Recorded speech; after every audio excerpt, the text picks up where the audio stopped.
There's always a first time for everything.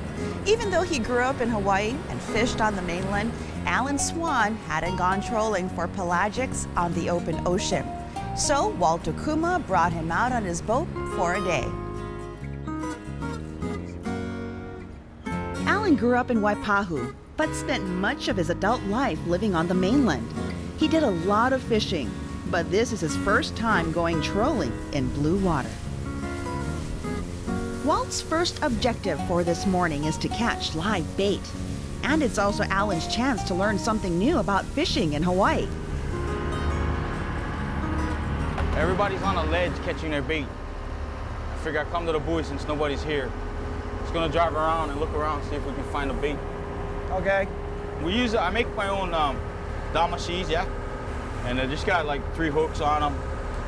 And then we'll put a curly tail, swivel. Yeah.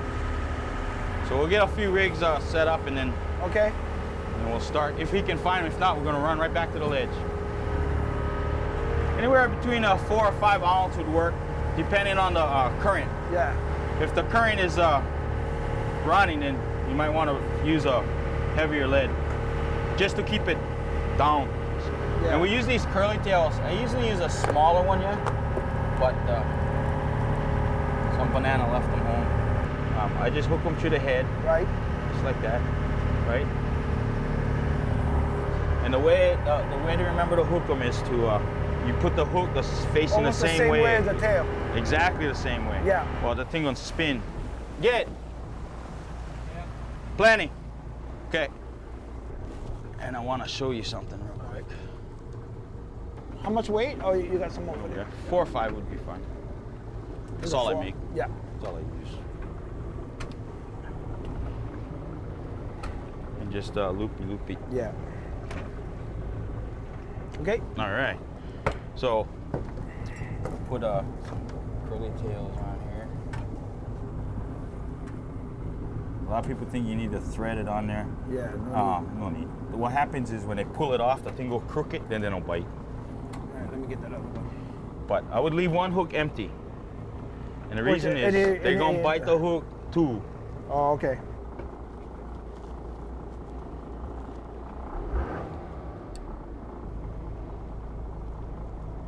Now, before you drop on yours, let me just show you some helpful hints so you're not wasting your time. On all my reels, I mark them every 50 feet, right? Okay? So at 50 feet, gonna be the first mark. So I just feel with my hand, if the first mark will come out. Okay, and the best thing to let them drop is go. So that's the first 50 feet. Okay. So he's saying he's marking them at 60. Right. Drop them about another 5 seconds. Yep. Right? And jig it up and then let them fall again. Okay. So if the thing felt like you hit the bottom and line's not coming out, Right. that's not the bottom. Right? We're about 400 fathoms here, so we don't want enough line to hit the bottom. Then we jig, and then on the way up, you just wanna, nice and steady. Nice. I don't think this opelo either would bite already. Would just hammer them. A lot of times this could be hallelujah, sardines, or even hage. We just don't know what they are until we hook one. And if there are opelos, sometimes at the buoys, they become finicky, especially when the sun starts to shine already. Yeah. And the reason for that is the predators are already out, right? So they, instead of being around eating and moving around, they're more busy protecting themselves and huddling, and schooling up and staying together tight. So unless you drop right into school, you're not gonna hook. They're not gonna come out and chase bait, chase your lure. Yeah, we're gonna go.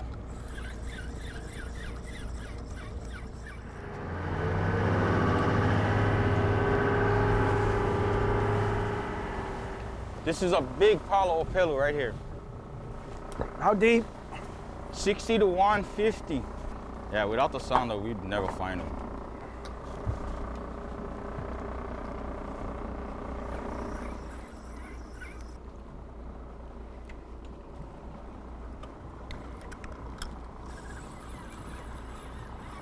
On a pass, they're deep, right at the 100 mark.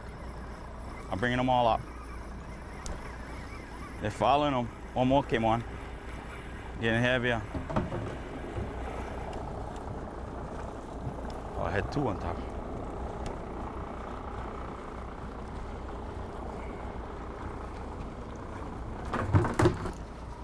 Oi, oi, oi, oi, oi, oi. Up and over. Up, lift, lift. Okay. Okay, thank you, my brother. A big bugger. See, look, no more bait on top. They bite the hook. It's gonna be a hard day, unless we go to Haleiwa. Let's go. We'll put up some lures. We'll go over there. And now, boating basics with Mark Kimura. How's it, gang? Hey, someone was asking about how to fix holes in boats when you move things around, and we had a couple of pole holders right here, so what I like to do is go ahead and drill it completely through.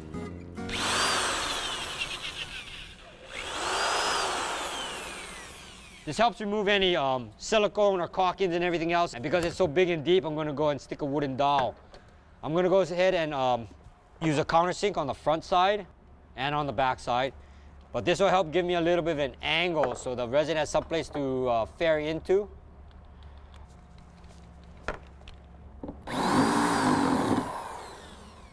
That gives me a little bit of a bevel that I can work with. Then go ahead and sand any sealant or everything else so I get back down to a nice solid gel coat. What I will be using is epoxy. It's a much better matrix and a better glue. The downside of that is once you use epoxy, you cannot put gel coat over it. It will not adhere to the epoxy. So now that I've seen most of the caulking has been sanded away, I want to make sure it's clean, so I'll get some acetone and wipe it and tape it.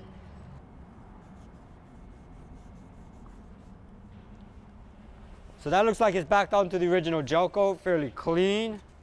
Clear out the hole.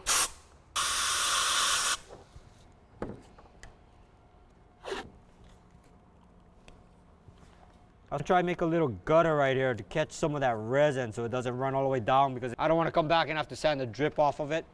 Okay, that's almost ready. I'll cut this, mix up some resin.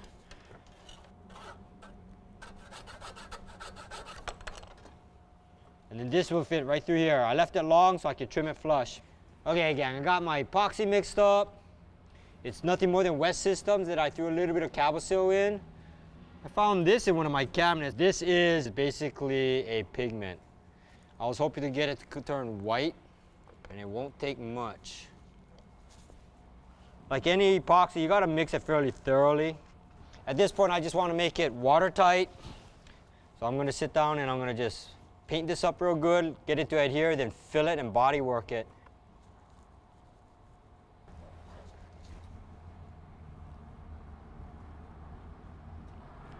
Because this is a foam core, I'm just trying to saturate everything, try to keep it dry. Get this coated up real good.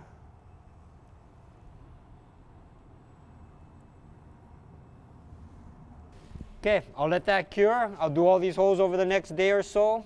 Then I'll come back, I'll cut it flush and start filling in behind. I want to try to see if I can get the wooden dowel a little low. I don't want the wood to be exposed either, so I will sit down and try to get that low, and then I'll fill that over the top of it. It will stay dry and not rot and do things like that. Okay, gang, real quick down and dirty how to patch hose. Till next time, aloha. Next on Hawaii Goes Fishing, Walt, Neil, and Alan hope their luck improves.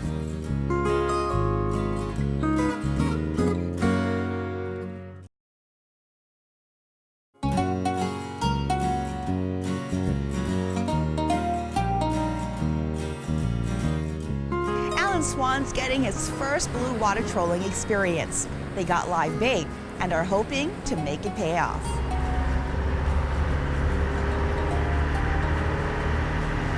So how long you been fishing?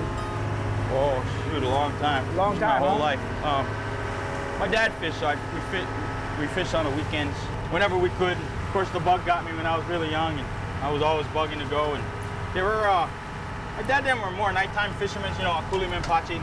Yeah. And they always went for cow fish, you know, just so they always have something to eat. Right, right. So when you traveled the world and stuff, did you do some fishes out there too? And all that? over the place. All over? Yeah. Yeah? I think the best place I've ever fished was actually in Truck Island. Oh. They didn't have like charters to rent or nothing like that, but we did talk a few locals into letting us use their little panga canoe kind of thing, you know, and gave them all the fish we caught because we couldn't take it with us. We could only eat and cook what we had right there. Yeah. You talk about unspoiled waters. It's like fish they didn't even know what a hook was. Tons of fish out there. Oh, huh? yeah. After a short troll to the spot, Walt pulls in the lures and starts rigging the live bait.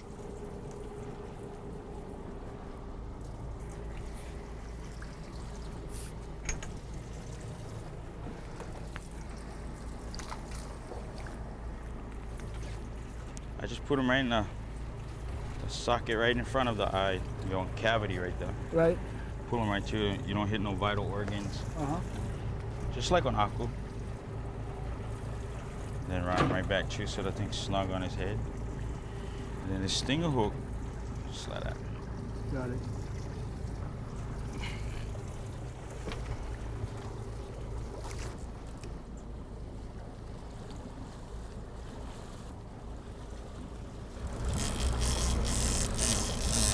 Okay, so when a bugger hit, we kind of leave them in free spool Right.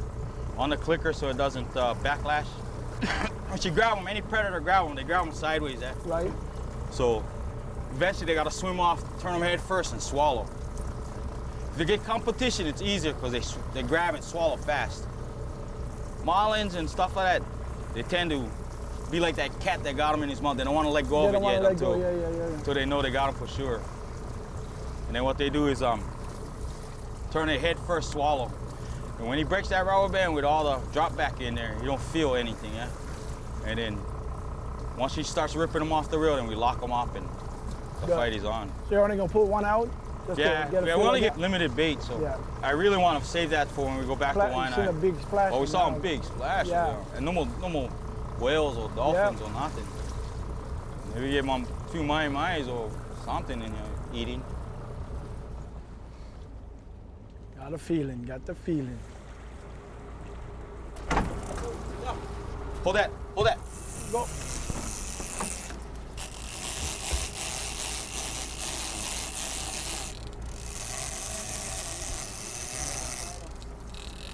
Come fight him. Go fight him.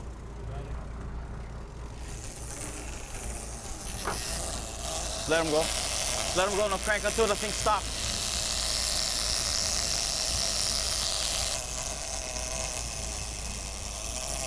Might want to tighten the drag up just a hair then.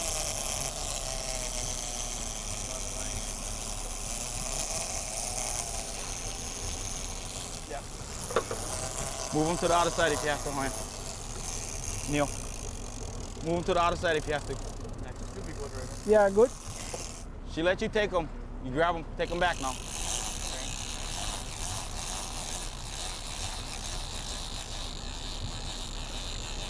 Put your gaff in your gloves. Okay, guys, when you get a chance, I think now's the time to do it. We'll shift the rod up to here. Let Neil have the rod.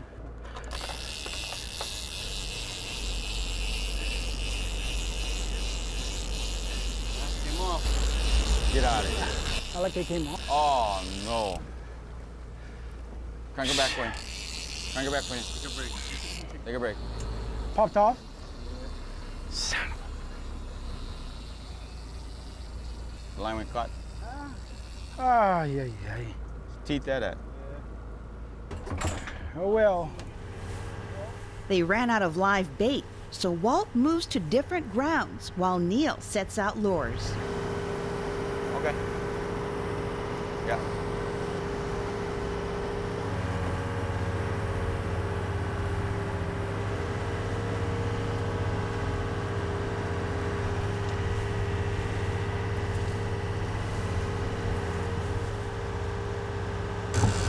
Get him, bro. Come on, somebody get that rod. Same thing. Wait, you see you can take line, take it. Come on, keep up. You need a glove in your gaff, man. Got it? Yeah, still got it. I see the line Yeah. bunching up in Yeah. the middle. Yeah, swivel coming up. Slow down, slow down, slow down, slow down.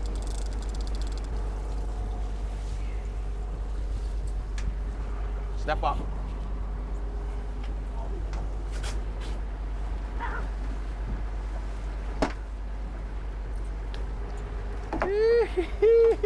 Yeah. Nice job. You want to hold it up and get a picture?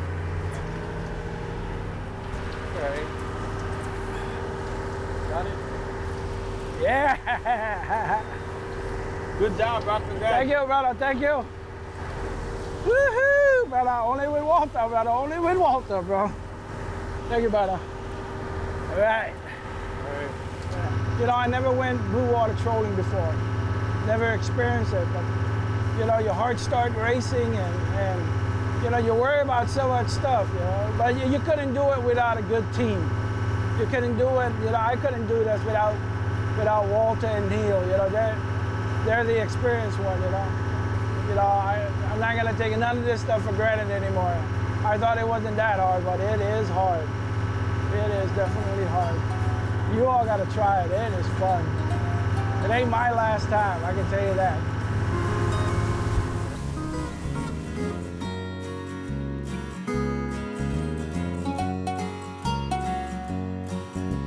Since then, Alan has done a lot of other types of fishing, including going after menpachi in the middle of the night, and he's always looking forward to his next trip.